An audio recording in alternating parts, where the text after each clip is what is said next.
घना जंगल, जहाँ सूरज की किरणें भी पत्तों की छलनी से छन कर आती थी। पेड़ों की ऊंचाई आकाश से बातें करती, लताएं सांपों सी लिपटी रहती और जमीन पर पत्तों की कालीन बिछी रहती। इसी जंगल में जीवन चलता था, भूख, भय, दोस्ती और दुश्मनी के बीच। यहाँ हर जानवर अपने हिस्से के शिकार के लिए जूझता था, क्योंकि जंगल में नियम सिर्फ एक था, जो सतर्क, बुद्धिमान और साहसी है वही जीवित रहेगा। उस साल बारिश देर से आई, नदी की धारा पतली हो गई और झीलों में पानी घटने लगा। हिरणों के झुंड दूर दूर तक घास खोजते भटकते, खरगोश बिलों से कम निकलते और पक्षियों की चहचहाहट में चिंता घुल गई। भूख ने जंगल को बेचैन कर दिया। शेर अर्जुन, जो जंगल का राजा माना जाता था, अपनी गुफा के पास बैठा दूर तक नजर दौड़ा रहा था। उसकी सुनहरी आंखों में चिंता थी। शिकार कम हो गया था और उसके इलाके में नए शिकारी भी आ गए थे। उसी समय उत्तर की पहाड़ियों से काला तेंदुआ आया। कालिया, तेज, चालाक और एकाकी, उसने बिना शोर किए कई छोटे शिकार कर लिए, पर जल्द ही उसकी नज़र बड़े शिकार पर पड़ी, हिरन और नीलगाय।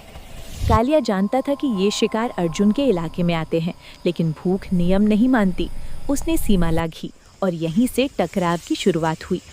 एक शाम जब हवा में सूखे पत्तों की सरसलाहट थी, अर्जुन ने जोरदार गर्जना की। ये चेतावनी थी, मेरे इलाके में मत आओ। जंगल थम सा गया। पेड़ की डाल पर बैठा कालिया मुस्कुराया। वो जानता था कि सीधी टक्कर में शेर भारी पड़ सकता है, पर बुद्धि से खेला जाए तो बाजी पलट सकती है। भूख ने सिर्फ बड़े शिकारियों को नहीं बदला था। लकड़बग्घों की टोली, चतुर भोलू और लंबू मौके की तलाश में रहती। वे जानते थे कि जब शेर और तेंदुआ भिड़ेंगे तब बचा खुचा उनका होगा।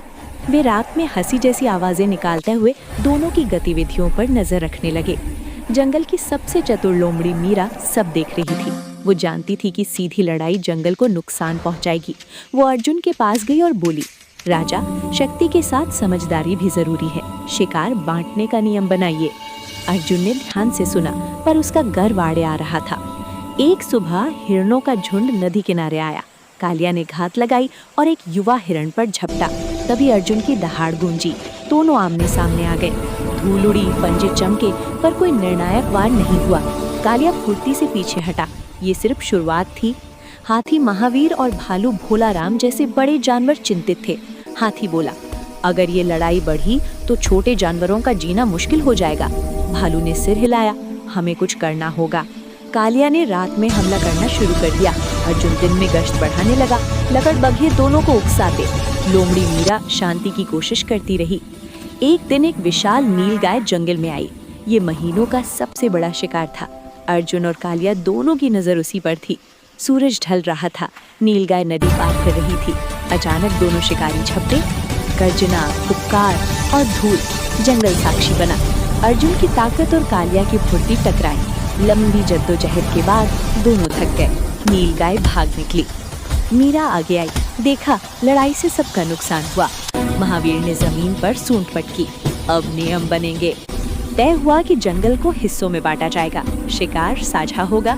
कमजोर और बीमार जानवरों का शिकार नहीं किया जाएगा। अर्जुन ने पहली बार गर्व छोड़कर सिर हिलाया। कालिया ने भी सहमति दी। बारिश आई, घास हिरी हुई, शिकार बढ़ा। लकड़बग्घे भी नियम मानने लगे। जंगल ने सिखाया, शक्ति तभी टिकती है जब उसके साथ समझदारी और सहयोग